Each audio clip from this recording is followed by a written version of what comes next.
Hello friends, ओम श्री गणेशाय नमः। जय माता दी। आप सभी का स्वागत है आपके अपने यूट्यूब चैनल पर। फ्रेंड्स, आज हम आपको इस वीडियो में बताने जा रहे हैं गुप्त नवरात्रि के 8वें दिन 8वीं महाविद्या माँ बगलामुखी की कथा और महत्व के बारे में, जिसको सुनने मात्र से ही शत्रुओं पर मिलती है विजय और जीवन के सभी संकटों से मुक्ति। फ्रेंड्स, वीडियो शुरू करने से पहले आपसे रिक्वेस्ट है, अगर आप हमारे चैनल पर नए हैं और आपने अभी तक चैनल को सब्सक्राइब नहीं किया है तो प्लीज़ सब्सक्राइब कीजिएगा चैनल को। साथ ही प्रेस कीजिएगा बेल आइकन को, जिससे नए वीडियो से रिलेटेड नोटिफिकेशन आपको तुरंत प्राप्त हो सके। और वीडियो पसंद आने पर वीडियो को लाइक और शेयर जरूर कीजिएगा, ताकि सभी भक्तों को इस वीडियो का लाभ प्राप्त हो सके। और कमेंट बॉक्स में जय माता दी जरूर लिखिएगा। आज गुप्त नवरात्रि की अष्टमी पर माँ बगलामुखी की पूजा अर्चना की जाती है। 8वीं महाविद्या माँ बगलामुखी हैं। माँ को देवी पीताम्बरा भी कहा जाता है। माँ बगलामुखी को पीला रंग अति प्रिय है। पौराणिक मान्यताओं के अनुसार माँ बगलामुखी की पूजा करने से शत्रु आपका कुछ भी बिगाड़ नहीं पाते हैं और सदा पराजित होते हैं। माँ युद्ध में विजय दिलाने और वाक शक्ति प्रदान करने वाली देवी हैं।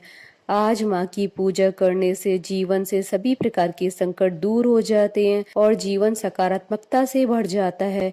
फ्रेंड्स, अब आइए प्रारंभ करें माँ बगलामुखी की पौराणिक कथा। पौराणिक कथा के अनुसार एक बार सतयुग में महाविनाश उत्पन्न करने वाला ब्रह्मांडीय तूफान उत्पन्न हुआ, जिससे संपूर्ण विश्व नष्ट होने लगा। इससे चारों ओर हाहाकार मच गया और अनेक लोग संकट में पड़ जाते और संसार की रक्षा करना असंभव हो जाता।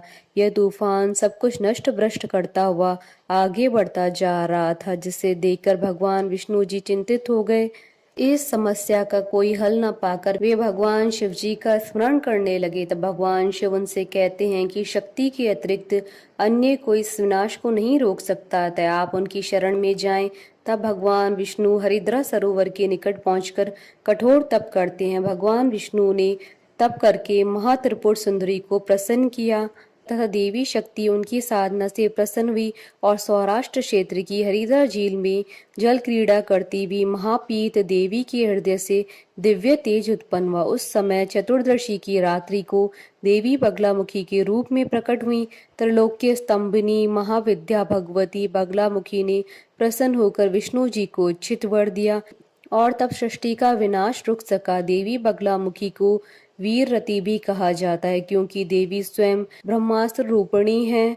इनके शिव को एक वक्त्र महारुद्र कहा जाता है, इसलिए देवी सिद्ध विद्या है।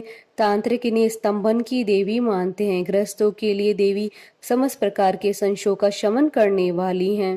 व्यष्टि रूप में शत्रुओं को नष्ट करने की इच्छा रखने वाले तथा समष्टि रूप में परमात्मा की संहार शक्ति ही बगला है। पीताम्बरा विद्या के नाम से विख्यात बगलामुखी की साधना प्राय शत्रु भय से मुक्ति और वाक सिद्धि के लिए की जाती है। इनकी उपासना में हरिद्रा माला, पीत पुष्प, पीत वस्त्र का विधान है। महाविद्याओं में इनका 8वां स्थान है। इनके ध्यान में बताया गया है कि यशोदा समुद्र के मध्य में स्थित मणिमय मंडप में रत्नमय सिंहासन पर विराज रही हैं।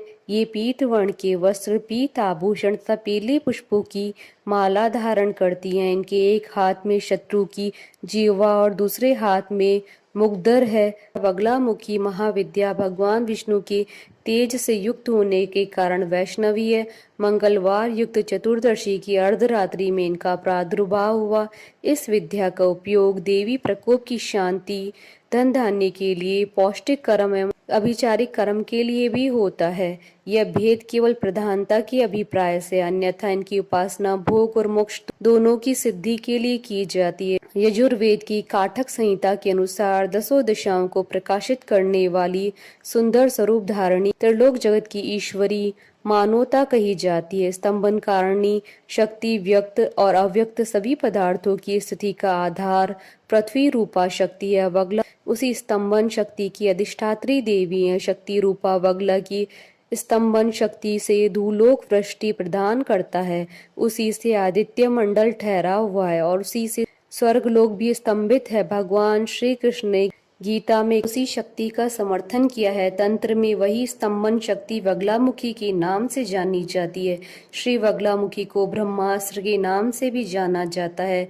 ऐहिक या परलौकिक देश अथवा समाज में दुखद अरिष्टों के दमन और शत्रुओं के शमन में बगलामुखी के समान कोई मंत्र नहीं है। चिरकाल से साधकनी महादेवी का आश्रय लेते आ रहे हैं। मुंडमाला तंत्र में तो यहाँ तक कहा गया है कि इनकी सिद्धि के लिए नक्षत्र आदि विचार और काल शोधन की भी आवश्यकता नहीं है। बगला महाविद्या ऊर्ध्वमान्य के अनुसार भी उपास्य है। इस अमान्य में शक्ति केवल पूज्य मानी जाती है, भोग्य नहीं। श्री कुल की सभी महाविद्याओं की उपासना गुरु के सानिध्य में रहकर सतर्कता पूर्वक सफलता की प्राप्ति होने तक करते रहना चाहिए।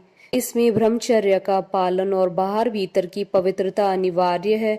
सर्वप्रथम ब्रह्मा जी ने बगला महाविद्या की उपासना की थी। ब्रह्मा जी ने विद्या का उपदेशक सनकादिक मुनियों को दिया। सनत कुमार ने देवर्षि नारद को और नारद ने संख्यायन नामक परमहंस को इसका उपदेश दिया। संख्यायन ने 36 पटलों में उपनिषद बगला तंत्र की रचना की। बगलामुखी के दूसरे उपासक विष्णु और तीसरे उपासक परशुराम हुए तथा परशुराम ने यह विद्या आचार्य द्रोण को बताई। बोलिए जयकारा माँ माईदा सच्चे दरबार की जय। हमारे साथ इस वीडियो में अंत तक बने रहने के लिए आपका धन्यवाद। ओम श्री गणेशाय नमः। जय माता दी।